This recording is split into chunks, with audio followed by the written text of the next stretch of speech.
Marwah OPM runtuh, markas demi markas dikuasai aparat, rakyat Papua sambut damai. Upaya penegakan hukum yang digencarkan aparat keamanan, APKAM, di berbagai wilayah Papua kian membuahkan hasil nyata. Sejumlah markas kelompok bersenjata Organisasi Papua Merdeka, OPM, berhasil direbut dan kini berada di bawah kendali TNI Polri. Keberhasilan ini menandai titik balik besar dalam upaya pemulihan keamanan, sekaligus memperlihatkan semakin runtuhnya marwah dan pengaruh OPM di tanah Papua. Informasi yang dihimpun menyebutkan, operasi gabungan yang berlangsung beberapa pekan terakhir berhasil menembus dan menguasai basis OPM di wilayah Pegunungan Bintang, Intan Jaya, hingga Puncak.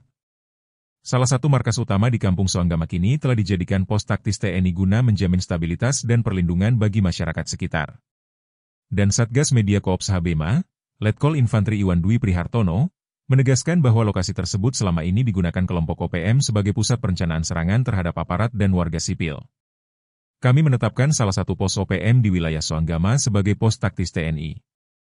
Tujuannya agar keamanan masyarakat dapat terjamin, dan wilayah ini tidak lagi menjadi sarang kelompok bersenjata, ujar Iwan dalam keterangan tertulisnya, Jumat, 24 Oktober 2025.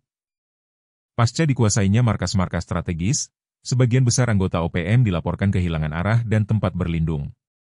Sebagian diantaranya bahkan menyerahkan diri kepada aparat, menyatakan penyesalan, dan kecewa terhadap pimpinan mereka yang melarikan diri.